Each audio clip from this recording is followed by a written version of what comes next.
ওই কবর থেকে মা ডাক দিয়া বলবে, ওরে আমার আদরের মেয়ে, ও আমার আদরের ছেলে, ও আমার প্রাণের স্বামী, আমার কোন জায়গায় ফালাইয়া গেছ গো? এই অন্ধকার কবরে আমি একা থাকতে পারবো না। ওরে আমার প্রাণের স্বামী, এই কবরে আমি একা থাকতে পারবো না। ও মা, ও বোন, ও আমার যুবক ভাই, ও পিরিজপুরবাসী বা ভাইরা, দিলটা নরম করিয়া দাও রে বাবা। দেখুনি একটা ফোঁটা চোখের পানি আনতে পারো কিনা? তোমার নবী, আমার নবী, উম্মতের দরদি নবী, তিনি বলে, হে গোটা দুনিয়ার মানুষ শোনো, আল কবরু রাউযাতুম মিন রিয়াদিল জান্নাহ আও হুফরাতুম মিন হুফারিন নার। যার আমল যত সুন্দর হবে গো, তার কবরটা জান্নাতের বাগান হয়ে যাবে। আর যদি গুনাহ নিয়া কবরে যাও, ওই কবরের ভিতরে 99টা সাপ শুশু করিয়া আসবে রে, গলায় কবরে পেঁচাইয়া পেঁচাইয়া আঘাত করবে।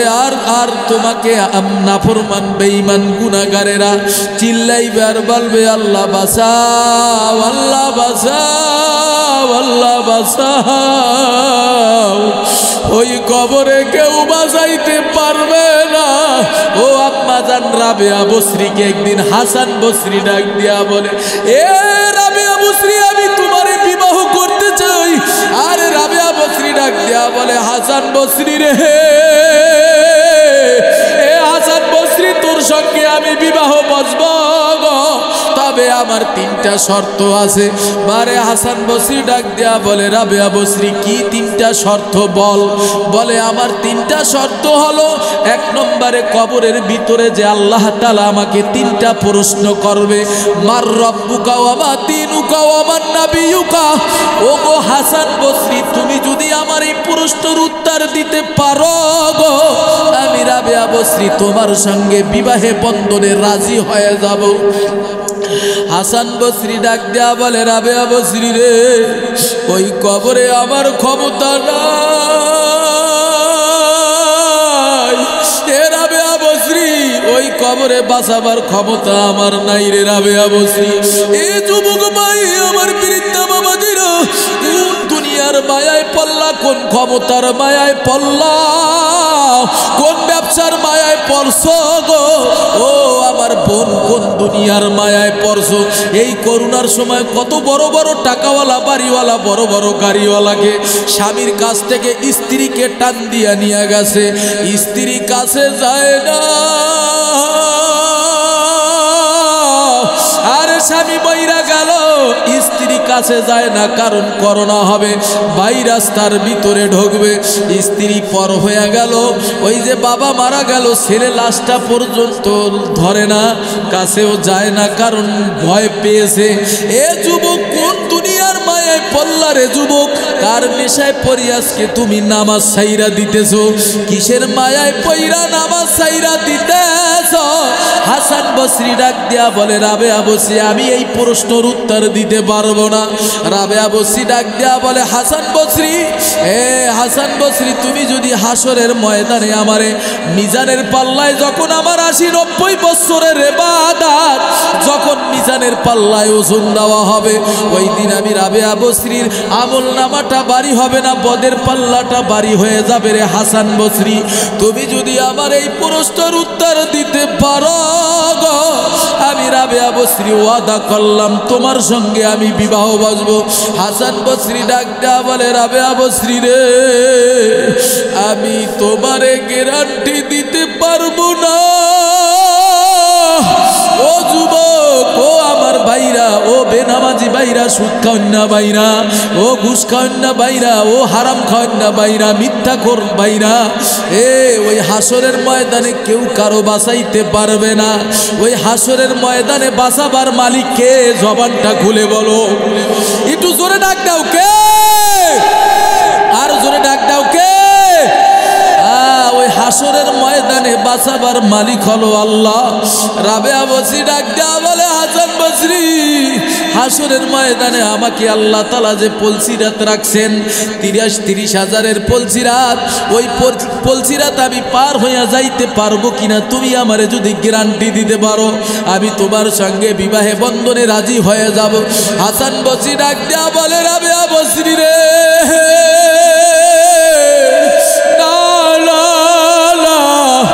আমি তোমার সেই গ্যারান্টি দিতে পারবো না।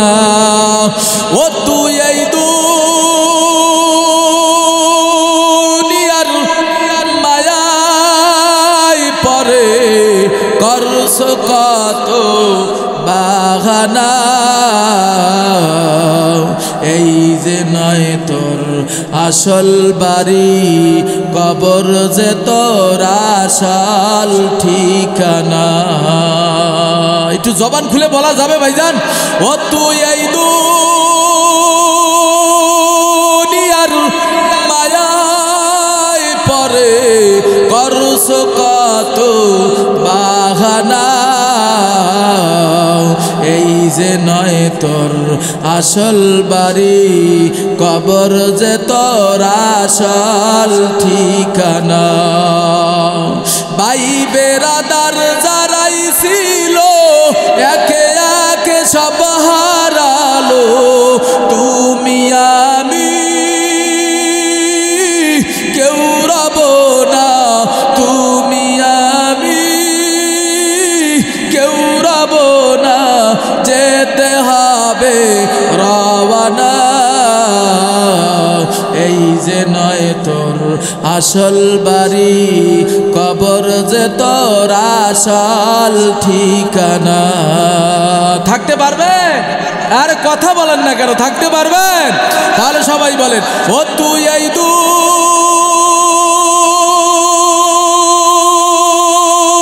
দুনিয়ার মায়ায় পরে করছ কত বাহানা,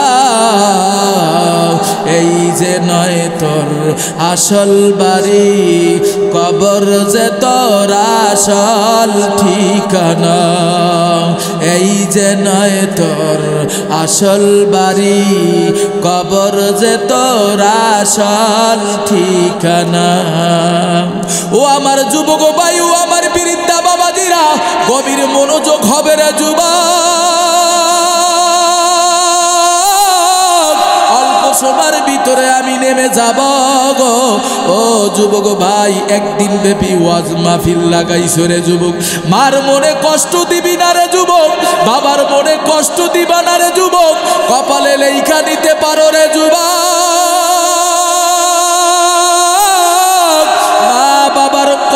মা বাবার মনে যদি কষ্ট দাও, তোমার কপালে কোনো হেদায়েত নাই রে যুবক। ক্বালা রাসূলুল্লাহ সাল্লাল্লাহু আলাইহি ওয়াসাল্লাম, ইন্নাল জান্নাতা হারুমাত আলাল আম্বিয়া।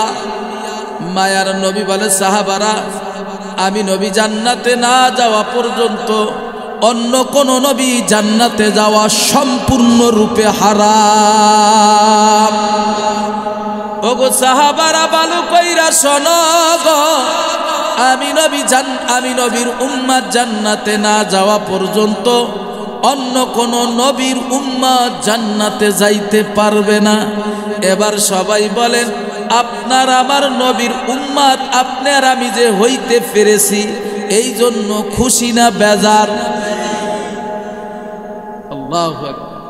মুসা নবী আল্লাহর কাছে দোয়া করেছিল, আল্লাহ তুমি আমাকে বিশ্ব নবীর উম্মত বানাও।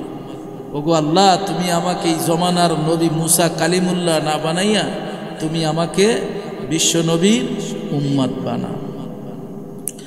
ভাইয়ের আমার, বন্ধুরা আমার, আম্মা জান আয়েশা সিদ্দিকা রাদিয়াল্লাহু তাআলা আনহা ডেকে বলেন, ইয়া রাসূলুল্লাহ, ইয়া হাবিবাল্লাহ, আপনার চেহারার দিকে তাকাইলে আমাদের মায়া এসে যায়, আমাদের সগীরা গুনাহগুলো মাফ হয়ে যায়। আপনার বরকতি চেহারার দিকে তাকাইলে আমাদের হৃদয়টা শীতল হয়ে যায়। মদিনার কিছু কিছু রমণীরা আম্মা জান আয়েশা সিদ্দিকা রাদিয়াল্লাহু তাআলা আনহাকে ডেকে বললেন, ওগো আয়েশা, তুমি তোমার স্বামীর প্রশংসা করো, বিশ্বনবী রাহমাতুল লিল আলামিনের প্রশংসা করো। তোমার স্বামী নাকি অনেক সুন্দর, তোমার স্বামী নাকি অনেক সুন্দর। ওগো আয়েশা, আমরা তো শুনেছি মিশরের জমিনে এমন একজন নবী আল্লাহ তাআলা বানাইছেন, যেই নবীর নাম হলো ইউসুফ পয়গম্বর। এই ইউসুফ পয়গম্বরকে আল্লাহ তাআলা এত সুন্দর রূপ দিয়েছেন, লাবণ্যতা দিয়েছেন, এত সুন্দর চেহারা আল্লাহ তাআলা দান করেছেন, যে ইউসুফ পয়গম্বরের চেহারা দেখিয়া জুলাইখা পাগল হয়েছেন। শুধু তাই নয়, মিশরের রমণীরা ইউসুফ পয়গম্বরকে দেখতে যাইয়া, ফল কাটতে যাইয়া নিজের আঙ্গুল পর্যন্ত কেটে দিয়েছিল। ওগো আয়েশা, তুমি তোমার স্বামীর প্রশংসা করো, ইউসুফ নবীর চাইতে নাকি তোমার স্বামী এত সুন্দর হবে। আম্মা জান আয়েশা সিদ্দিকা রাদিয়াল্লাহু তাআলা ডাক দিয়া বলে, এ মদিনার রমণীরা ভালো কইরা শোনো, ওই জমানার নবী যদি ইউসুফ নবী না হইয়া যদি বিশ্ব নবী রাহমাতুল লিল আলামিন নবী মুহাম্মদুর রাসূলুল্লাহ সাল্লাল্লাহু আলাইহি ওয়াসাল্লাম যদি হইতো, ওই মেয়েরা তো ইউসুফ পয়গম্বরকে দেখি আঙ্গুল কাইটা ফালাইছে। তোমার আমার নবীরে তারা যদি দেখতো, তাহলে তারা কলিজা পর্যন্ত দিয়া দিত। কেমন নবীর উম্মত আপনার আমি হইতে পারলাম, কেমন আপনার আমি বিশ্ব নবীর উম্মত আল্লাহ তাআলা আপনাকে আমাকে বানাইছেন। এই জন্য আরেকবার সবাই বলেন, বিশ্ব নবীর উম্মত হইতে পেরেছি খুশি না বেজার। আম্মা জান আয়েশা সিদ্দিকা রাদিয়াল্লাহু তাআলা আনহা ডাক দেয়া বলে, ইয়া রাসূলুল্লাহ, ইয়া হাবিবাল্লাহ, আমরা তো দুনিয়ার থেকে বিদায় হয়ে কবরে চলে যাব গো নবী গো। হাসরের ময়দানে আপনারে কোথায় যাইয়া তালাশ করি আমরা পাবো রে নবী গো। মায়ার নবী ডাক দেয়া বলে, আয়েশা, আমি উম্মত দরদি নবী, আমাকে তোমরা হাসরের ময়দানে পুলসিরাতের কিনারে পাবা। মায়ার নবী এই কথা বলার পরে আম্মা জান আয়েশা সিদ্দিকা রাদিয়াল্লাহু তাআলা বলে, নবী গো, উম্মত দরদি নবী, আপনাকে যদি মিজানের পাল্লার কিনারে না পাই। মায়ার নবী বলে, আয়েশা, আমার অনেক উম্মত পুলসিরাতের কিনারে যাইয়া ঠেইকা যাবে, কারণ পুলসিরাতটা হবে চুলের চাইতে চিকন, তলোয়ারের চাইতে ধার, 30,000 বছরের রাস্তা। নিচে আবার জাহান্নামের আগুন ধাউ ধাউ করিয়া জ্বলতে থাকবে। ওগো আয়েশা, ওই দিন আমার উম্মতদেরকে আমি পুলসিরাতের কিনারে দাঁড়াইয়া যাব। যেই সমস্ত উম্মত পুলসিরাতের কিনারে ঠেইকা যাবে, আমি নবী তাদেরকে বাঁচাইব, কারণ উম্মতের জন্য আমার মায়া। মায়ার নবীকে আম্মা জান আয়েশা সিদ্দিকা রাদিয়াল্লাহু তাআলা বলে, নবী গো, ঠিক আছে, আপনাকে হাসরের ময়দানে কোথায় তালাশ না করিয়া পাইলে আপনাকে পুলসিরাতের কিনারে পাবো। হে নবী গো, যদি আপনাকে পুলসিরাতের কিনারে না পাই, বলেন তো কোথায় পাবো? মায়ার নবী ডাক দেয়া বলে, আয়েশা রে, আমাকে যদি পুলসিরাতের কিনারে না পাও, ওরে আয়েশা, আমারে তোমরা ওই যে মিজানের পাল্লার কিনারে পাবা। মায়ার নবী এই কথা বলার পরে আম্মা জান আয়েশা সিদ্দিকা রাদিয়াল্লাহু তাআলা ডাক দিয়া বলে, নবী গো, যদি আপনাকে আমরা আরে মিজানের পাল্লার কিনারে যদি না পাই, তখন আপনারে কোথায় পাবো? মায়ার নবী বলে, আয়েশা, যদি তোমরা আমাকে মিজানের পাল্লার কিনারে না পাও, তোমরা আমাকে তালাশ করিয়া পাবা আমাকে হাউজে কাউসারের পানির কিনারে। কারণ ওই দিন উম্মত দরদি নবী আমি হাউজে কাউসারের পানির কিনারে আমি দাঁড়াইয়া যাব, আর আমি ডেকে বলবো, আমার উম্মতদেরকে ডেকে ডেকে মায়ার নবী বলবে, হে উম্মতের দল, আয় তোরা দুনিয়ার জমিনে বসিয়া টুপি মাথায় দিয়েছিলি, আরে তোরা বুকের ভিতরে গালের ভিতরে দাড়ি রেখেছিলি, কত মানুষ তোরে বুড়া বলছে, কত মানুষ তোমাকে নিয়ে টিটকারি করছে, কত মানুষ তোমাকে নিয়ে রং তামাশা করছে গো। এই উম্মত, তুই নামাজ পড়ছিস, তোরে নিয়ে কত মানুষ ঠাট্টা বিদ্রুপ করেছিল, তোরে নিয়ে কত তামাশা করেছিল। এই উম্মত, আমি রসুলের সুন্নাত পালন করতে যাইয়া কত মানুষ তোমাকে কত কিছু বলেছে। আয় উম্মত আয়, আমি রসুলের হাতের এক গ্লাস পানি পান করিয়া যা। আল্লাহ রব্বুল আলামিন যদি ওই দিন কোন উম্মতকে এক গ্লাস হাউজে কাউসারের পানি পান করাইয়া দেন, আর 50,000 বছরের ভিতরে তার পানির পিপাসায় লাগবে না। ভাইয়ের আমার, বন্ধুরা আমার, মায়ার নবী মেরাজে গিয়েছিলেন। মেরাজে যাওয়ার পরে যখন জান্নাত ভ্রমণ করতেছেন, জান্নাত ভ্রমণ করার পরে জান্নাতের ভিতরে এত সুন্দর একটা হাউস দেখা যাইতেছে। আল্লাহর রাসূল বলেন, ওগো ভাই জিব্রাইল, এই হাউসটা আল্লাহ রব্বুল আলামিন কার জন্য বাজেট করে রেখে দিয়েছেন? জিব্রাইল আমিন ডাক দেয়া বলে, নবী গো, এই হাউসটা আপনার জন্য আল্লাহ রব্বুল আলামিন রিজার্ভ করে রেখে দিয়েছেন, কারণ এই হাউসটা একমাত্র আপনার জন্য আল্লাহ তাআলা বানাইছেন। এবার সবাই আমার সাথে বলুন, বিসমিল্লাহির রহমানির রহিম।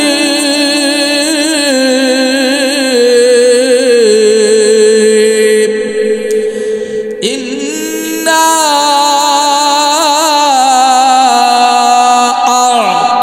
আ'তাইনাকাল কাউসার ফাসাল্লি লিরাব্বিকা ওয়ানহার ইন্না শানিআকা হুয়াল আবতার।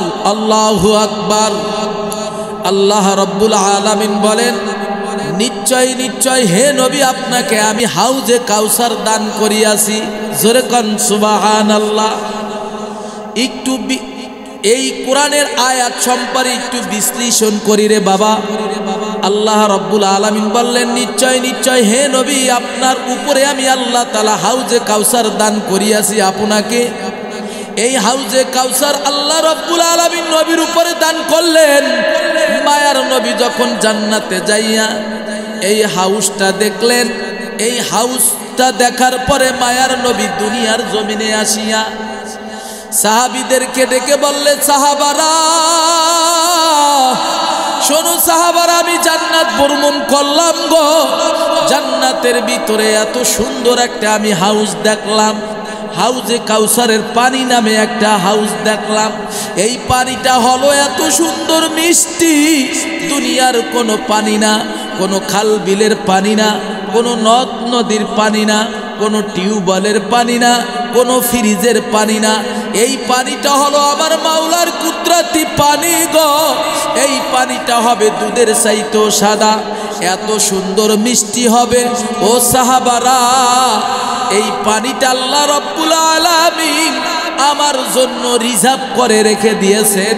ও সাহাবারা, এই পানিটা হবে দুধের চাইতে সাদা। এই পানিটা যারা খাইবেন আল্লাহ তাআলা তাদেরকে দিবেন। আল্লাহ তাআলা কির বিনিময়ে এই পানিটা দান করবেন। ফাসাল্লি লিরাব্বিকা ওয়ানহার। এক নম্বরে নামাজ। এক নম্বরে কি জোরে বলেন? এই পানিটা ওই ব্যক্তিরাই খাইতে পারবেন যার ভিতরে দুইটা গুণ থাকবে। কয়টা গুণ জোরে বলেন? এক নম্বরে নামাজ। এবার সবাই বলেন, নামাজ কার হুকুম? কথা কন না কেন? কার হুকুম? নামাজ আল্লাহর হুকুম। আরে জিলহজ মাসে যেই 10 তারিখ আপনার আমি কোরবানি দেই, এই কোরবানিটার রক্ত গোশত চামড়া আল্লাহ তাআলা ব্যবহার করেন না, আল্লাহ তাআলা নিন না, আল্লাহ তাআলা খান না। আল্লাহ তাআলা বলে, ওরে গোলাম, আমি আল্লাহ রাব্বুল আলামিন তোমার অন্তরের তাকওয়া শুধু দেখি। ইন্নাল্লাহা লা ইয়ানজুরু ইলা সুওয়ারিকুম ওয়া আমওয়ালিকুম বাল লা ইয়ানজুরু ইলা কুলুবিকুম ওয়া আমালিকুম। আল্লাহর রাসূল ডাক দেয়া বলে, সাহাবারা, আল্লাহ রাব্বুল আলামিন কোন মানুষের বাহিক আমলের দিকে আল্লাহ তাআলা তাকায় না, বাহ্যিক আমলের দিকে তাকায় না, আল্লাহ তাআলা শুধু তাকায় বান্দা বান্দির কলবের দিকে। কি দিকে জোরে বলেন? এ মুসলমান, জবান দিছে আমার আল্লাহ, জবানটা নাড়াইয়া উঁচু আওয়াজে সবাই বলেন একমাত্র শুধুমাত্র কেবলমাত্র কোরবানিটা হবে কার জন্য? কথা কয় না, কার জন্য? এই জন্য আল্লাহ বলে, বান্দা হে গোলাম, আমি তোমার দিলের তাকওয়া দেখব, অন্তরের তাকওয়া দেখব, তোমার দিলটা এখন কোন দিকে ঝুঁকে আছে। মায়ার নবী বলে, ক্বালা রাসূলুল্লাহ সাল্লাল্লাহু আলাইহি ওয়াসাল্লাম, ইন্নামাল আমালু বিন্নিয়াত, সমস্ত আমল নির্ভর করে একমাত্র শুধুমাত্র নিয়তের উপরে। যার নিয়ত যত ভালো হবে গো, আল্লাহ তাআলা তাকে তত সুন্দর সওয়াব দান করবেন, আল্লাহ তাআলা তাকে বড় জান্নাত দান করবেন। তাহলে হাউজে কাউসারে পানিটা খাওয়ার জন্য শর্ত কয়টা? কথা কন। এক নম্বরে হলো নামাজ, দুই নম্বরে হলো ফাসল্লি লিরাব্বিকা ওয়ানহার। জিলহজ মাসে 10 তারিখ কোরবানির এই পশুটা যখন জবাই করা হয়, প্রথম ফোঁটা রক্ত যখন জমিনে পড়ে, বান্দার দিলটা যখন ভালো হয়ে যায়, তাকওয়াটা যখন ভালো হয়ে যায়, আল্লাহর জন্য যখন বান্দা কোরবানিটা দেয়, ওই রক্ত জমিনে পড়ার সাথে সাথে কবুল করে নেন কে? এই জোরে বলেন, কে কবুল করে নাই? কে? এ ভাইয়ের আমার, বন্ধুরা আমার, এই কোরআনের শান নজরুল সংক্ষেপে ব্যাখ্যা হলো, ইন্না শানিআকা হুয়াল আবতার। বেঈমানের দলেরা বলে মায়ার নবী নাকি লেজ কাটা নির্বংশ। আল্লাহ রাব্বুল আলামিন বলে, ওগো বেঈমানের দল, ওয়া ইন্নাকা লাআলা খুলুকিন আযীম, নবীর চাইতে ভালো মানুষ আর পৃথিবীতে কেউ আছে নাকি? বলেন, কথা বলেন, আছে? আপনার আমার নবী, এবার আসুন, আপনার আমার নবীর নাম হলো নবী মুহাম্মাদুর রাসূলুল্লাহ সাল্লাল্লাহু আলাইহি ওয়াসাল্লাম। তার বাবার নাম হলো আব্দুল্লাহ, মার নাম হলো আমেনা, তার দাদার নাম হলো আব্দুল মুত্তালিব, তার চাচার নাম হলো আবু তালেব। 570 খ্রিস্টাব্দে 20 আগস্ট সোমবার সুবহি সাদেকের সময় মক্কা নগরীতে কুরাইশ বংশে মায়ার নবী আগমন করলেন। মায়ার নবী আগমন করার পর মায়ার নবী যখন দুনিয়ায় আসবেন, 6 মাসের সময় মায়ের পেটে থাকা অবস্থায় তার বাবা আব্দুল্লাহ দুনিয়ার থেকে বিদায় হয়ে গেলেন। দুনিয়ায় আসার পরে মায়ার নবী 6 মাসের সময় আর 6 বছরের সময় তার মাকে তিনি হারাইলেন। মায়ার নবীর লালিত পালিত তার মানে ভার গ্রহণ করলেন তার দাদা আব্দুল মুত্তালিব। আব্দুল মুত্তালিব দুনিয়ার থেকে বিদায় হওয়ার পরে তার দায় ভার নিলেন তার চাচা আবু তালেব। আবু তালেবের ঘরে মায়ার নবী আস্তে আস্তে বড় হইতে লাগলো, বড় হইতে লাগলো রে যুবক। মায়ার নবী তার চাচা আবু তালেব ডাক দেয়া বলে, মোহাম্মদ তুমি আমার বাড়িতে থাকবা, তুমি আমার বাড়িতে খাবা, তুমি আমার এই জায়গায় ঘুমাবা। কোনো বেঈমান কোনো মুনাফিক যদি তোমার সামনে যদি আঙ্গুল জাগায়া কথা বলে, ওই বেঈমানকে আমি আবু তালেব তাকে এই মক্কার জমিনে রাখবো না। ভাইয়ের আমার, মায়ার নবী তার চাচা আবু তালেবের ঘরে আস্তে আস্তে বড় হইতে লাগলো। বড় হওয়ার পরে তার জন্য বিবাহের প্রস্তাব দেওয়া হলো বিবি খাদিজার জন্য। যখন সংক্ষেপে বলতেছি, বিবাহের বন্ধন হয়ে গেল। বিবাহের বন্ধন হওয়ার পরে দাম্পত্য জীবন সুখের ঘর মায়ার নবী আস্তে আস্তে করতেছেন। খাদিজার ঘরে যখন আস্তে আস্তে বড় হইতে লাগলেন, আল্লাহ রব্বুল আলামিন মায়ার নবীর উপরে কেমন শোকের ছায়ার তলেন মায়ার নবী পড়ে গেলেন যে তার চাচা আবু তালেব দুনিয়ার থেকে বিদায় হয়ে গেলেন। কিছুদিন পরে তার বিবি খাদিজাও দুনিয়ার থেকে বিদায় হয়ে গেলেন। এবার বলেন, নবীজির মা নাই, নবীজির বাবা নাই, নবীজির দাদা নাই, নবীজির দাদু নাই, নবীজির আপন বলতে কেউ নাই। আর তার বিবি খাদিজা দুনিয়ার থেকে বিদায় হয়ে গেল। মায়ার নবী রাস্তার ভিতরে পড়িয়া থাকে রে বন্ধু।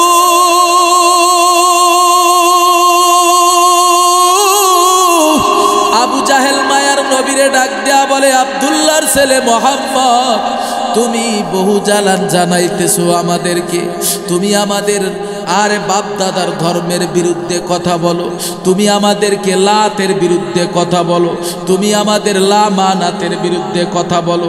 মায়ার নবী ডাক দেয়া বলে, চাচা আপনি সূর্যের পূজা করিয়েন না, চন্দ্রের পূজা করিয়েন না, আপনি দেবতার পূজা করিয়েন না, আপনি মনসা পূজা কইরেন না, ও চাচা আপনি নিম গাছের পূজা কইরেন না, ও চাচা আপনি বট গাছের পূজা কইরেন না, ও গো চাচা আপনি 360টা মূর্তির পূজা কইরেন না রে চাচা, আল্লাহর উপর ঈমান আনেন রে চাচা, আমার উপরে ঈমান আনেন গো, কোরআনের উপরে ঈমান আনেন চাচা, আল্লাহ তাআলা আপনাকে মাফ করে দেবেন। যদি আল্লাহর উপর ঈমান আনতে পারেন গো, আল্লাহ তাআলা আপনাকে জান্নাতবাসী করে দেবে। ও আমার যুবক ভাই, ও আমার বৃদ্ধা বাবাজিরা, আবু জাহেল মায়ার নবীকে একদিন রাস্তার ভিতরে দাঁড় করাইয়া মায়ার নবীরে ডাক দেয়া বলে, আব্দুল্লাহ ছেলে মোহাম্মদ, তুমি একটু সামনের দিকে আগাও। মায়ার নবী সামনে যাইয়া বলেন, চাচা কেন আমাকে ডাকলেন? আবু জাহেল কি করলেন? নিজের শক্তি, সমস্ত শক্তি হাতের ভিতরে নিয়া গো মায়ার নবীর বরকতি চেহারা মোবারক একটি চপেট আঘাত লাগাইয়া দিল। মায়ার নবী তার চাচার হাতখানা ধরিয়া বলে, চাচা আমারে মাইরেন না, ও চাচাই মক্কার জমিনে আপনি ছাড়া আমার আর কে আপন আছে? এ চাচা আমার মা নাই, বাবা নাই, এ চাচা আমার দাদা নাই, দাদু নাই, আপন বলতে কেউ নাই, চাচা আপনি আমারে মাইরেন না। মায়ার নবী রাস্তার ভিতরে পড়ে থাকে, মায়ার নবী গাছতলার ভিতরে বসে বসে কান্না করে আর বলে, আল্লাহ এখন আমি কোথায় যাব গো? কারণ মক্কার মানুষগুলা সব অসভ্য হইয়া গেছে। আল্লাহ তাআলা বলে, ও গো নবী গো, চিন্তা করবেন না, আমি আল্লাহ তাআলা আপনার উপরে কোরআন নাজিল করলাম, ইয়াতলু আলাইহিম আয়াতি। হে নবী আপনি কোরআন পড়েন গো, কোরআন পড়িয়া অর্থ ব্যাখ্যা বিশ্লেষণ করিয়া মানুষের কাছে বুঝাইয়া দেন। কে কোরআন মানলো, কে কোরআন মানলো না, সেটা আপনার দেখার বিষয় নাই রে নবী গো। আপনি কোরআনের তালিম দিতে থাকেন গো, আপনি চেষ্টা করেন কবুল করার মালিককে। আর জোরে ডাক দেন কে? খারাপ লাগতেছে আপনাদের? প্রিয় ভাইয়ের আমার, বন্ধুরা আমার, মক্কার জমিনে মায়ার নবী কোরআনের গান গায়, অসভ্য মানুষগুলোকে সভ্য বানাইতেছে, মানুষদেরকে জান্নাতের গান গাইয়া জান্নাতের দিকে নিতেছেন, আহারে জাহান্নামের মানুষদেরকে জান্নাতের দিকে নিয়ে যাইতেছেন। যাহারে অসভ্য মানুষগুলোকে জাহান্নামের বয়ান শুনাইয়া জান্নাতের দিকে নিতেছেন। কেউ মায়ার নবীর হাতে কালেমা পড়ল, আবার কেউ মায়ার নবীর হাতে কালেমা পড়ল না। মায়ার নবীকে পাগল বলিয়া মক্কার ভিতরে মায়ার নবীরে দাওয়াইতেছে রে যুবক। মায়ার নবীর তো কেউ নাই, কই যাইবে মায়ার নবী? যাওয়ার কোনো জায়গা নাই। মায়ার নবী এবার একটা সিদ্ধান্ত গ্রহণ করল গো, যে আমার একটা ধাত্রী মা ছিল হালিমাতুস সাদিয়া, তার বাড়ি তো তায়েফের ময়দানে। মায়ার নবী মক্কা থেকে তায়েফ হলো প্রায় 200 কিলোমিটার দূরে গো। মায়ার নবী হেঁটে হেঁটে পা পা করে ওই যে তায়েফের দিকে রওনা করলে। এদিকে মায়ার নবী খানা খায় না। মায়ার নবী 3 দিন পর্যন্ত না খাওয়া শরীর নিয়ে, মায়ার নবী পেটের ভিতরে শীতল পাথর বেঁধে রে যুবক, মায়ার নবী কান্না মাখা চেহারা নিয়া গো তায়েফের ময়দানে যখন মায়ার নবী গেল, মায়ার নবী যখন তায়েফের ময়দানে পাড়া দিল গো, তায়েফের ময়দানে পাড়া দেওয়ার পরে তায়েফের জমিনে যখন তিনি চলে গেলেন, যাওয়ার পরে তায়েফবাসীরা মায়ার নবীরে দেখারে সবার মেজাজটা গরম হয়ে গেছে। আর মায়ার নবী বলে, ওই দেখো নাকি আব্দুল্লাহর ছেলে মোহাম্মদ বড় পাগলটা আমাদের তায়েফের ময়দানে এসেছে। তিনি ওই যে মক্কার ভিতরে তিনি নাকি কোরআনের গান গাইতেছে, তিনি এক আল্লাহর ইবাদত করতেছে, তিনি লা ইলাহা ইল্লাল্লাহ মুহাম্মাদুর রাসূলুল্লাহর গান গাইতেছে। ওরে জলদি করিয়া তায়েফের ময়দান থেকে বাগাইয়া দাও, পরে আর তায়েফের ময়দানে রাখা যাবে না। কারণ আমরা শুনেছি ও মক্কার ভিতরে ওই যে আবু জাহেল উতবা সাহেবাকে বহু জ্বালান জ্বালাইছে। ওরে মক্কার ওকে আমরা তায়েফের ময়দানে থাকতে দেব না। তায়েফবাসীরা ছিল উগ্র মেজাজি, সবাই ঐক্যবদ্ধ হইয়া রে বাবা, সবাই যখন যুবকদেরকে লেলিয়ে দিলেন, যুবকেরা কি করল, ডাইনের থেকে বৃষ্টির মতন চোক্কা চোক্কা পাথর মায়ার নবীর গায়ে মারা শুরু করল। ডান দিক থেকে মায়ার নবীর গায়ে যখন পাথর মারা শুরু করলো, বাম দিক থেকে মায়ার নবীর গায়ে পাথর মারা শুরু করলো, পিছনের দিক থেকে চোক্কা চোক্কা পাথরগুলা মায়ার নবীর গায়ে মারা শুরু করলো গো। সামনের দিক থেকে মায়ার নবীর গায়ে যখন পাথরগুলা মারা শুরু করলো, মায়ার নবী বলে, তায়েফবাসী বাইরা তোমরা আমারে মাইরো না, কারণ বাইরা আমার কিন্তু মা নাই, আমার কিন্তু বাবা নাই। ও আমার পিরোজপুরবাসী বাইরা, গভীর মনোযোগ দিয়া শুনবারে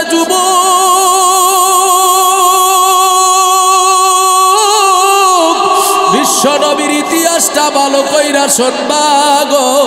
জানি না রে যুবক কার আমলটা আল্লাহর দরবারে কবুল হয়ে গেছে। যুবক জানি না একদিন ব্যাপী ওয়াজ মাহফিল মিলাইছার যুবক, এ যুবক তোমার জীবনের শেষ মাহফিল মনে করিয়া রে যুবক, এই মাহফিলের ময়দানে আইসা পয়সা পড়ো রে যুবক। কারণ হেদায়েতের মালিক কে? আওয়াজ দিয়া বলেন, একটু জোরে বলেন, হেদায়েতের মালিক কে? হেদায়েতের মালিক হলো আল্লাহ।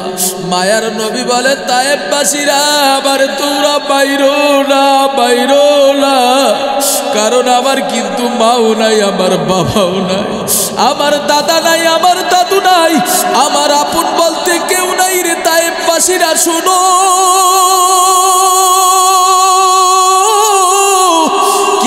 কথা শোনে রে। যুবকেরা মায়ার নবীর দিকে ফিরিয়া ফিরিয়া হাসে আর হাসে, একজনের গায়ে আর একজনে হাসতে হাসতে পইরা যায় রে বাবা। এমনি করে করে হাতের ভিতরে চোক্কা চোক্কা পাথর নিয়া গো বৃষ্টির মতন মায়ার নবীর গায়ে যখন মারা শুরু করলো, এদিকে মায়ার নবী দাঁড়াইয়া থাকতে পারে না। মায়ার নবী বেহুশ হইয়া জমিনে গড়াগড়ি কইরা কান্না করে আর বলে, আল্লাহ ও আল্লাহ, আল্লাহ তুমি তায়েফবাসী দিগকে মাওলা তুমি দিনের বুঝ দিয়া দাও। মায়ার নবীর কষ্ট দেখিয়া রে যুবক, আর জিব্রাইল আমিন আসিয়া মায়ার নবীর কানের সঙ্গে তার জিহ্বার মুখখানা লাগাইয়া জিব্রাইল আমিন ডাক দিয়া বলে, নবী গো, আপনি যদি হুকুম দেন দুই তায়েফ একত্রিত করিয়া এই তায়েফবাসী দিগকে আমি ধ্বংস করিয়া দেই। মায়ার নবী বলে, ভাই জিব্রাইল, তোমার সাহায্যের কোনো দরকার নাই, কারণ যেই মাওলায় আমারে বানাইছে ওই মাওলাই কি এখন আমারে দেখে না? আসমানের ফেরেশতা হাজির হয়ে গেছে রে বাবা। এ যুবক, সমস্ত ফেরেশতারা হাজির হয়ে গেছে। মায়ার নবী কেউর আর সাহায্য নিলেন না। মায়ার নবী বলে, যেই মাওলাই আমারে বানাইছে ওই মাওলাই আমারে সাহায্য করবে। সাহায্য করবে কে? মায়ার নবীর গায়ের ভিতরে একটা মশা মাছি পর্যন্ত পরা হারাম ছিল রে যুবক। এই মায়ার নবীরে কাফের বেঈমানেরা তাইফের ময়দানে মারতে মারতে মারতে মারতে রক্তাক্ত করিয়া পালাইল। মায়ার নবীর জামা মুবারক রক্তে রঞ্জিত হইয়া গেল, জোতা মুবারক পর্যন্ত আটকিয়ে গেল। মায়ার নবী এমনি করে তাইফের ময়দানে যখন মায়ার নবী মার খাইলেন, মায়ার নবীর কোনো দোষ নাই, তাদের ধর্মের বিরুদ্ধে কোনো কথা বলে না, মায়ার নবী তাদের চেহার দখল করেন না, মায়ার নবী তাদের সম্পদ লুণ্ঠন করেন না। মায়ার নবীর একটাই শুধু দোষ রে যুবক, লা ইলাহা ইল্লাল্লাহ মুহাম্মাদুর রাসূলুল্লাহ, লা ইলাহা ইল্লাল্লাহ মুহাম্মাদুর রাসূলুল্লাহ। জবান দিছে আমার আল্লাহ, জবানটা নাড়াইয়া সবাই উঁচু আওয়াজে বলবেন, এটা কি নবীর দোষ না গুণ? কথা বলেন, দোষ না গুণ? ভাইয়েরা আমার, বন্ধুরা আমার, খারাপ লাগতেছে আপনাদের? কথা বলেন, খারাপ লাগবে? চলবে কি চলবে না? কথা বলেন, চলবে কি চলবে না? আগো তোমার আমার গুনার খবর কেউ জানে না। যদি তোমার গুনার খবর, আমার গুনার খবর যদি আমার মা জানতো, গো খানার প্লেটটা সামন থেকে টান দিয়া নিয়ে যাইতেন। তোমার বাবা যদি তোমার আমার গুনার খবর জানতো, গো ওই বাবাই তোমারে আমারে ঘরের ভিতরে জায়গা দিত না। তোমার আমার গুনার খবর যদি সমাজের কেউ জানতো, গো এই সমাজের মানুষ তোমারে আমারে জায়গা দিত না। ও আমার পিরিজপুরবাসী ভাইরা, জবান দিছে আমার আল্লাহ, জবানটা নাড়াইয়া উঁচু আওয়াজে সবাই বলেন, এই গুনাহগুলো গোপন করিয়া রাখছেন কে? আরো জোরে বলেন কে? বাহালুল নামে আল্লাহ পাকের দরবেশ রাস্তা দিয়া হাঁটতেছে রে বাবা। যাইতে যাইতে অনেক দূর চইলা গেল, যাওয়ার পরে রাস্তার পারে বড় একটা মাঠ, ওই মাঠের ভিতরে কিছু বাচ্চারা খেলাধুলা করতেছে রে বাজান। বাহালুল নামে আল্লাহ পাকের বান্দা ওই মাঠের দিকে তাকাইয়া দেখলেন সমস্ত ছেলেরা খেলা করতেছে, কিন্তু একটা কচি বালক পাশে দাঁড়াই আছেন আর কান্না করতেছেন। বাহালুল নামে দরবেশ ওই বাচ্চাটাকে ডাক দিয়া বললেন, ওরে বাচ্চা এদিকে আসো। ওই বাহালুল নামে আল্লাহ পাকের বান্দা যখন ওই বাচ্চাটারে ডাক দিলেন, বাবা তুমি এদিকে আসো, সমস্ত ছেলেরা খেলা করতেছে মাঠের ভিতরে, তুমি কেন খেলা করো না? ওই বাচ্চাটা ডাক দিয়া বলে, ও আল্লাহ পাকের বান্দা, আল্লাহ তাআলা দুনিয়ায় আমাদেরকে খেলার জন্য পাঠান না, দুনিয়ায় রং তামাশা করার জন্য পাঠান না। কারণ আল্লাহ রাব্বুল আলামিন বলে দিয়েছেন, আফা হাসিবতুম আন্নামা খলাকনাকুম আবাসা ওয়া আন্নাকুম ইলাইনা লা তুরজাউন।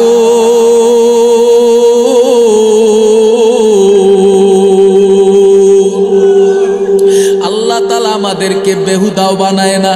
প্রশ্নবোধক চিহ্ন আল্লাহ তাআলা বলতেছে, তোমরা কি মনে করেছো তোমাদেরকে আমি আল্লাহ তাআলা বেহুদা বানাইছি, ফালতু বানাইছি? ওই কচি বালকটা বাহালুল নামে দরবেশের দিকে তাকায়া বলে, হে আল্লাহ পাকের বান্দা শোনেন, আল্লাহ তাআলা আমাদেরকে দুনিয়ায় বেহুদা বানান না, দুনিয়ায় খেলাধুলার করার জন্য আল্লাহ তাআলা দুনিয়ায় পাঠান না।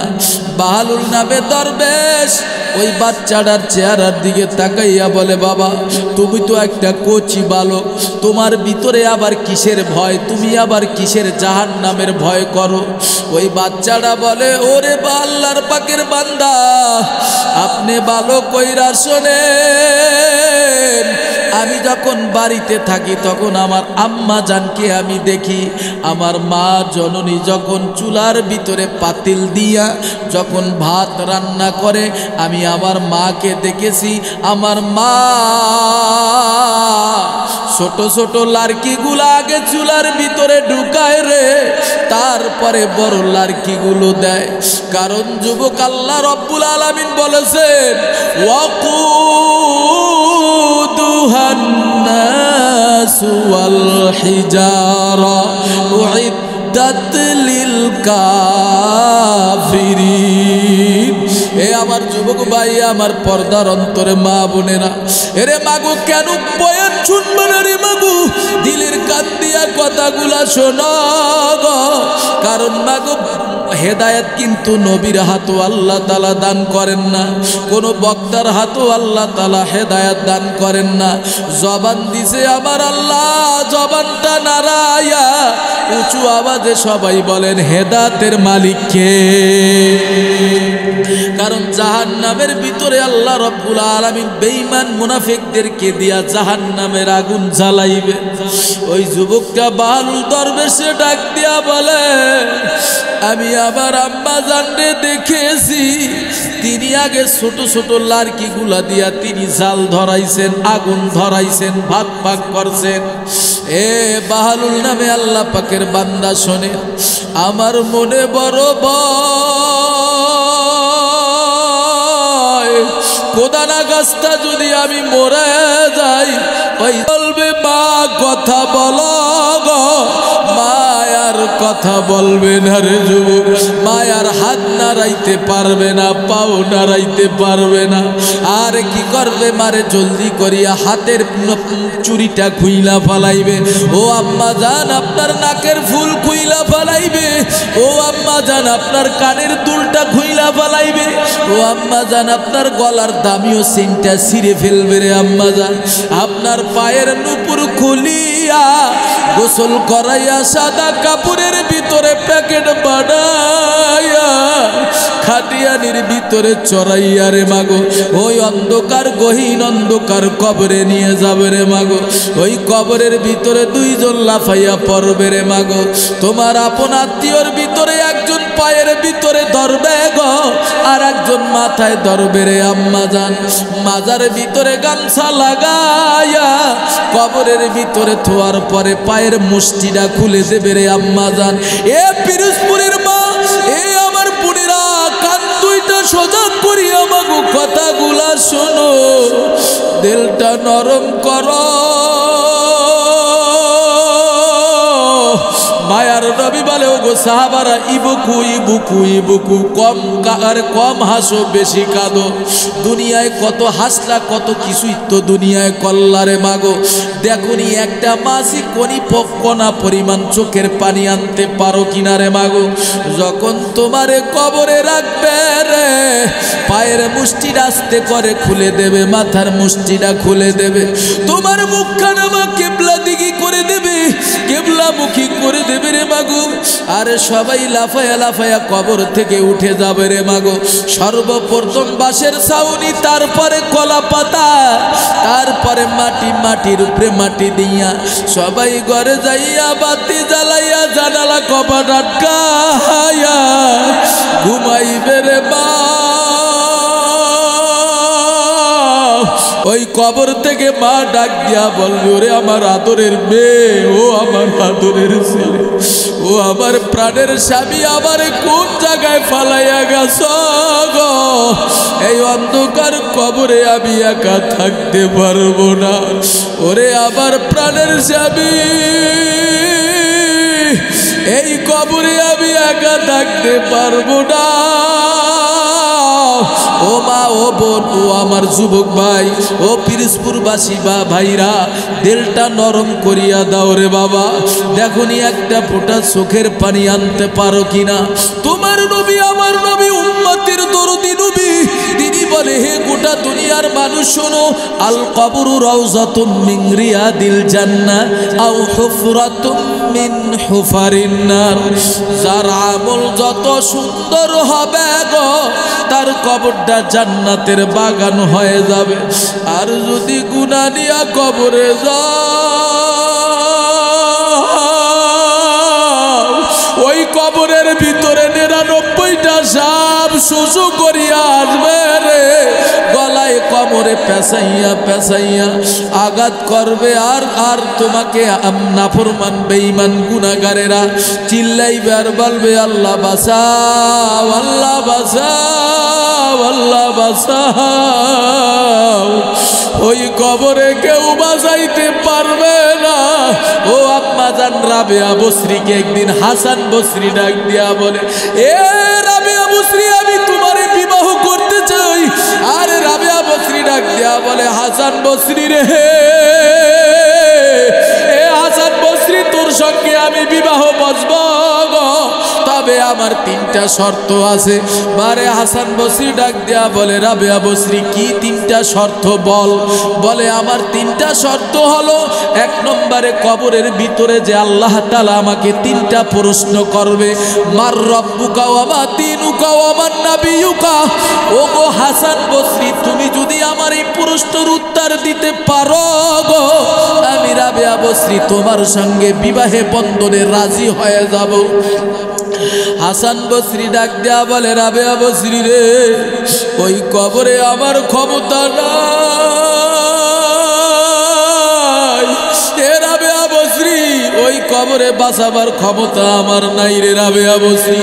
এ যুবক ভাই আমার বৃদ্ধা বাবাজিরা, কোন দুনিয়ার মায়ায় পল্লা, কোন ক্ষমতার মায়ায় পল্লা, কোন ব্যবসার মায়ায় পড়ছো গো, ও আমার বোন কোন দুনিয়ার মায়ায় পড়ছো। এই করোনার সময় কত বড় বড় টাকাওয়ালা বাড়িওয়ালা বড় বড় গাড়িওয়ালাকে স্বামীর কাছ থেকে স্ত্রীকে টান দিয়া নিয়ে গেছে, স্ত্রী কাছে যায় না, আরে স্বামী বইরা গেল স্ত্রী কাছে যায় না, কারণ করোনা হবে, ভাইরাস তার ভিতরে ঢুকবে। স্ত্রী পর হয়ে গেল, ওই যে বাবা মারা গেল ছেলে লাশটা পর্যন্ত ধরে না, কাছেও যায় না, কারণ ভয় পেয়েছে। এ যুবক কোন দুনিয়ার মায়ায় পল্লা রে যুবক, কার নেশায় পড়ি আজকে তুমি নামাজ সাইরা দিতেছো, কিসের মায়ায় পইরা নামাজ সাইরা দিতেছ। হাসান বসরি ডাক দেয়া বলে রাবেয়া বসরি আমি এই প্রশ্নের উত্তর দিতে পারবো না। রাবেয়া বসরি ডাক দেয়া বলে হাসান বসরি, এ হাসান বসরি তুমি যদি হাসরের ময়দানে আমারে মিজানের পাল্লায় যখন আমার 80-90 বছরের ইবাদত যখন মিজানের পাল্লায় ওজন দেওয়া হবে, ওই দিন আমি রাবেয়া বসরির আমল নামাটা বাড়ি হবে না, বদের পাল্লাটা বাড়ি হয়ে যাবে রে হাসান বসরি। তুমি যদি আমার এই প্রশ্নের উত্তর দিতে পারো গো, আমি রাবেয়া বসরি ওয়াদা করলাম তোমার সঙ্গে আমি বিবাহ বসবো। হাসান বসরি ডাক দেয়া বলে রাবেয়া বসরি রে, আমি তোমারে গ্যারান্টি দিতে পারবো না। ও যুবক, ও আমার ভাইরা, ও বেনামাজি ভাইরা, সুদ খাওয়ান্না ভাইরা, ও ঘুষ খাওয়ান্না ভাইরা, ও হারাম খাওয়ান্না ভাইরা, মিথ্যাখোর ভাইরা, এ ওই হাসরের ময়দানে কেউ কারো বাঁচাইতে পারবে না। ওই হাসরের ময়দানে বাঁচাবার মালিক কে? জবানটা খুলে বলো, একটু জোরে ডাক দাও কে, আর জোরে ডাক দাও কে? ওই হাসরের ময়দানে বাঁচাবার মালিক হলো আল্লাহ। রাবেয়া বসরি ডাক দেয়া বলে হাসান বসরি, হাসরের ময়দানে আমাকে আল্লাহ তাআলা যে পলসিরাত রাখছেন 30,000-30,000 পলসিরাত, ওই পলসিরাত আমি পার হইয়া যাইতে পারবো কিনা তুমি আমারে যদি গ্যারান্টি দিতে পারো, আমি তোমার সঙ্গে বিবাহে বন্ধনে রাজি হয়ে যাব। হাসান বসরি ডাক দেয়া বলে রাবেয়া বসরি রে,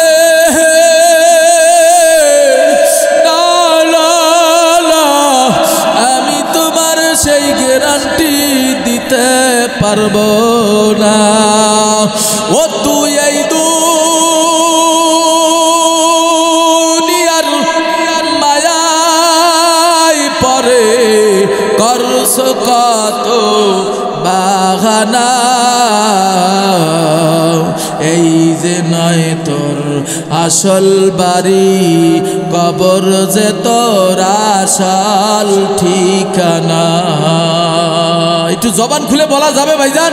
ও তুই এই দুনিয়ার মায়ায় পরে করছ কত বাহানা, এই যে নয় তোর আসল বাড়ি, কবর যে তোর আসল ঠিকানা। ভাই বেরাদার যারাই ছিল একে একে সব হারালো, তুমি আমি কেউ রব না, তুমি আমি কেউ রব না, যেতে হবে রওয়ানা, এই যে নয় তোর আসল বাড়ি, কবর যে তোর আসল ঠিকানা। থাকতে পারবে? আর কথা বলেন না কেন? থাকতে পারবেন? তাহলে সবাই বলেন, ও তুই এই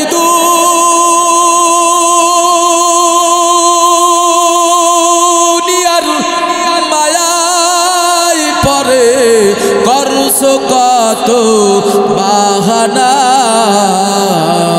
এই যে নয় তোর আসল বাড়ি, কবর যে তোর আসল ঠিকানা। এই যে নয় তোর আসল বাড়ি, কবর যে তোর আসল ঠিকানা। ও আমার যুবক ভাই, ও আমার বৃদ্ধা বাবাজিরা, গভীর মনোযোগ হবে রে যুবক। অল্প সময়ের ভিতরে আমি নেমে যাব গো। ও যুবক ভাই, একদিন ব্যাপী ওয়াজ মাহফিল লাগাইছো রে যুবক। মার মনে কষ্ট দিবি না রে যুবক, বাবার মনে কষ্ট দিবা না রে যুবক। কপালে লেখা নিতে পারো রে যুবক।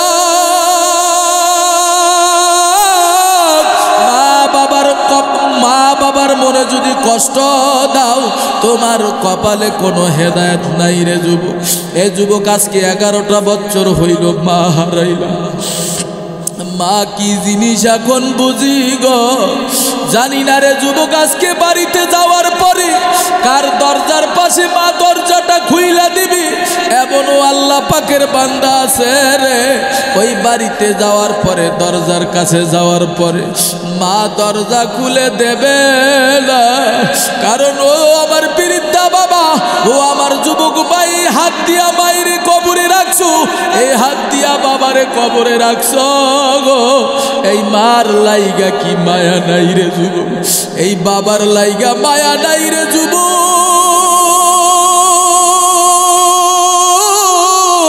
মায়ার নবী বলে, আল জান্নাতু তাহতা কুদামিল উম্মাহাত, মায়ের পদতলে সন্তানের বেহেশত রে যুবক। কেন মা বাবারে সম্মান করবা না? তোমার নবী, আমার নবী ছিল এতিম। মায়ার নবী একদিন ঈদের দিন সকালবেলা ঈদের নামাজ আদায় করার জন্য ঈদগাহে চলে গেলেন। ঈদগাহে যাওয়ার শুরু করল গো। রাস্তার পারে দেখতেছে মায়ার নবী ছোট একটা বাচ্চা কান্না করতেছে। ওই বাচ্চাটার চেহারার দিকে তাকাইয়া মায়ার নবী বলি, এরে বাবা, তুমি কেন কান্না করো গো? তোমার গায়ের ভিতরে তো কোনো ভালো জামা কাপড় দেখা যায় না, তোমার চোখের কোঠার ভিতরে কেন পানি রে বাবা? ওই বাচ্চাটা মায়ার নবীর চেহারার দিকে তাকাইয়া বলে, ইয়া রাসূলুল্লাহ, ইয়া হাবিবাল্লাহ, আজকে ঈদের দিন রে নবী গো, সবার বাবা আছে, সবার বাবার হাত ধরিয়া সবাই ঈদগাহে চলে যায় রে নবী। কিন্তু ইয়া রাসূলুল্লাহ, ইয়া হাবিবাল্লাহ, আমার মাও নাই, আমার বাবাও নাই। এরে বাবা, দিলটা কি এত খারাপ হয়ে গেল? মার লাইগা কি মায়া নাই রে বাবা? মার লাইগা কি মায়া নাই? বাবার লাইগা কি মায়া নাই রে? পিরোজপুরবাসী ভাইরা, ও আমার খুলনা ডিস্ট্রিক্টের মুসলমান বাবারা, মায়ার নবী বাচ্চাটার চেহারার দিকে তাকাইয়া ওই বাচ্চাটারে ডাক দিয়া বলে, এ বাবা, আসো, তুমি আমার কাছে আসো। বলে, ইয়া রাসূলুল্লাহ, ইয়া হাবিবাল্লাহ, আমি কার কাছে যাব? ইয়া রাসূলুল্লাহ, আজকে ঈদের দিন বাচ্চারা নতুন নতুন জামা গায়ে দিয়ে, গায়ের ভিতরে নতুন জামা গায়ে দিয়ে রে নবী গো, সবাই তো ঈদগাহে চলিয়া যাইতেছে, আমার তো নতুন কোনো জামা নাই। মায়ার নবী দেখতেছে তার গায়ের ভিতরে একটা সিরা ফাটা জামা গায়ে দেওয়া। মায়ার নবী তারে কোলের ভিতরে নিয়া গো, এই গালে একটা চুবা দিয়া, ওই গালে একটা চুবা দিয়া পাজায়া দইরা গো। মায়ার নবী বলে, ওরে বাবা, ওরে বাবা, আমিও হইরা বেতিম রে বাবা, আমারও মা নাই, আমারও বাবা নাই। মায়ার নবী তারে বুকের ভিতরে নিয়া, মায়ার নবী তারে নিয়া কি করলেন? আয়েশা সিদ্দিকা রাদিয়াল্লাহু তাআলা আনহার বাড়ির ভিতরে ঢুকলেন রে বাবা। বাড়ির ভিতর ঢোকার পরে আম্মা জান আয়েশা সিদ্দিকা রাদিয়াল্লাহু তাআলা আনহাকে ডেকে বললেন, আয়েশা ও আয়েশা, এই যে ছেলেটা আমি নিয়ে আসলাম গো, এই ছেলেটার মাও নাই বাবাও নাই। আয়েশা, আমি কিন্তু এতিম, আমি এতিমের মর্ম বুঝি রে আয়েশা, এতিমের ভালোবাসা আমি বুঝি রে আয়েশা। কারণ আয়েশা, আমি ছোটবেলায় মা হারাইছি রে আয়েশা, আমি ছোটবেলায় বাবা হারাইছি। ও আয়েশা, আজকে থেকে এই ছেলেটার মা হইলা তুমি, আর বাবা হইলাম আমি নবী মুহাম্মদুর রাসূলুল্লাহ সাল্লাল্লাহু আলাইহি ওয়াসাল্লাম। ওরে আমার বৃদ্ধা বাবা ও যুবক ভাই, গভীর মনোযোগ দিয়ে শুনো রে যুবক। মায়ার নবী এই বাচ্চাটাকে কি করলেন? বিশ্ব নবী রহমাতুল লিল আলামিন নিজ হাতে বাচ্চাটাকে গোসল করাইয়া গায়ের ভিতরে যখন নতুন একটা জামা পরিধান করাইয়া দিলেন, এই বাচ্চাটার মুখের ভিতরে একটা হাসি চলে আসলো। বাচ্চাটা ডাক দিয়া বলে, আল্লাহ, যেই লোকে আমার রাস্তার থেকে আর তার কোলের ভিতরে চড়াইয়া তিনি আমারে আইনা আমারে সুন্দর করিয়া নিজ হাতে গোসল করাইয়া দিয়া যখন তিনি সুন্দর একটা জামা আমারে পরিধান করাইয়া দিছেন, ইনি দুনিয়ার কোনো সাধারণ মানুষ না, আমার মনে হয় ইনি হলেন রহমাতুল লিল আলামিন। আল্লাহু আকবার। ও আমার যুবক ভাই, ও আমার বৃদ্ধা বাবাজিরা, খারাপ লাগতেছে আপনাদের? কতক্ষণ খারাপ লাগে? যুবক, তোমাদের বেশি সময় আমি আর কষ্ট দেব না। আমার বাড়ি হলো বরিশাল মুলাদি থানায় রে যুবক, আমি মা হারা এতিম রে যুবক। মার জ্বালা এখন বুঝি রে, দুনিয়ায় সমস্ত মানুষ আপন হইতে পারে রে বাবা, কিন্তু মার চাইতে বড় আপন আর কেউ হয় না রে বাবা। বিদেশে যদি ছেলে অসুস্থ হইয়া পড়ে রে, নিজের বিবি আগে জানার আগে নিজের ছেলে জানার আগে নিজের আগে জানে নিজের মায়ের কথা কন না কেন? এই দরদি মায়েরে কিভাবে ভুইলা যাবে রে যুবক? এমনও যুবকও দেখা যায় কিছু টাকা পয়সার মালিক হয় রে, মার সঙ্গে খারাপ ব্যবহার করে। এরকম যুবক আছে না নাই? এমনও কি যুবক দেখা যায় কিছু টাকার মালিক হইলে বাবার সঙ্গে খারাপ ব্যবহার করে গো। ওই মা জননী ডাক দিয়া বলে, বাবা তুই আমার সঙ্গে কেমনে করে খারাপ ব্যবহার করিস রে বাবা। এমনও অনেক জায়গায় পেপার পত্রিকা খুললে দেখা যায়, আরে নিজের বধূর কথা শুনিয়া নিজের জন্মদাতা মায়ের গায়ে পর্যন্ত হাত তোলে রে বাবা। এরকম নজির আছে না নাই? ওরে যুবক, কপালে লেখা নিতে পারো রে যুবক, মারে কষ্ট দিয়া বাবারে কষ্ট দিয়া রে যুবক লক্ষ কোটি টাকার মালিক হইতে পারবি রে যুবক। সেকেন্ডের ভিতরে ধ্বংস করে দেবে কে? কে কে? আল্লাহ তাআলা সেকেন্ডের ভিতরে ধ্বংস করে দেবে। খেদমতে মা দরফে তার কোন সহবসাম, তাকে বাসি দর্দ আলম দেখে না। এ যুবক, মা বাবারে খেদমত করলে খুশি হয় কে? আরো জোরে কাউকে? ওরে যুবক, সারা বাংলাদেশে ওয়াজ করে রে যুবক, কত জায়গায় ঘুরি রে যুবক। গতকালকে কত দূরে মাহফিল করলাম, সফর কইরা তোমাদের এখানে আসলাম রে যুবক, দিনের দায় হিসাবে আসলাম। আগামীকালকে চট্টগ্রাম চলে যাব রে বাবা। এ যুবক, আল্লাহ যদি তৌফিক দেয় রে যুবক, আরে সফর করার পরে বাড়িতে যাই আপেল নিয়া। নিজের বাবা আছে, ভাই বেরাদার আছে, বিবি আছে, ছেলে মেয়ে আছে। বাড়িতে যাওয়ার পরে সবাই রে দেখি রে, কিন্তু জনম দুঃখিনী মা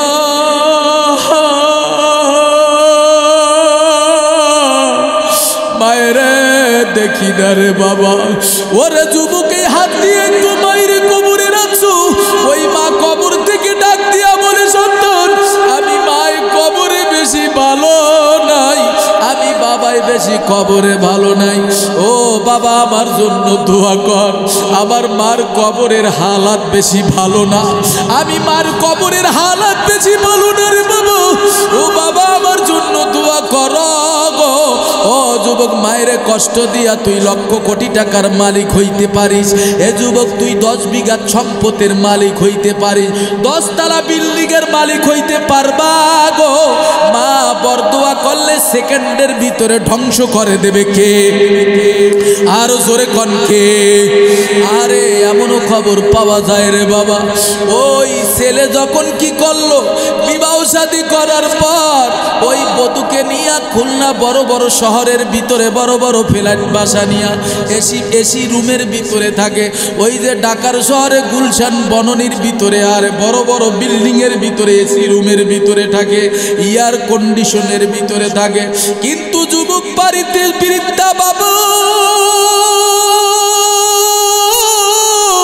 বৃদ্ধা মা ওই শীতের মৌসুমে শীতের রাত্রে পাতলা একটা খেতা গায়ে দিয়ে রে বাবা মা ঘুমাইতে পারে না রে যুবক।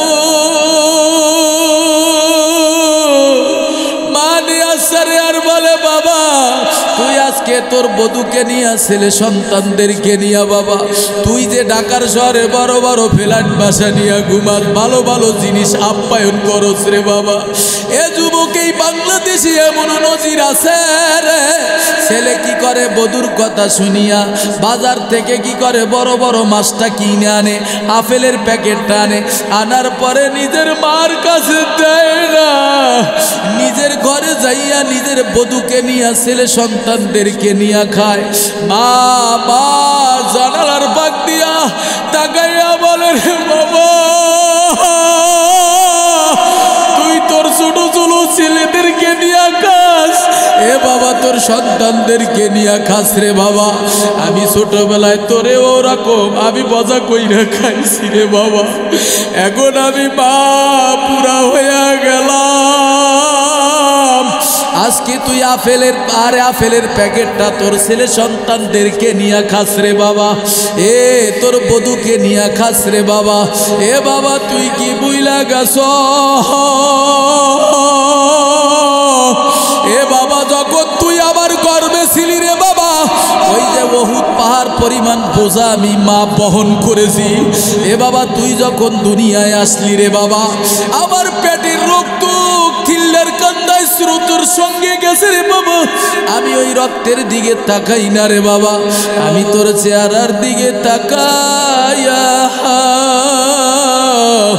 বাবা আমি সমস্ত দুঃখ বেদনা ভুইলা গেছি।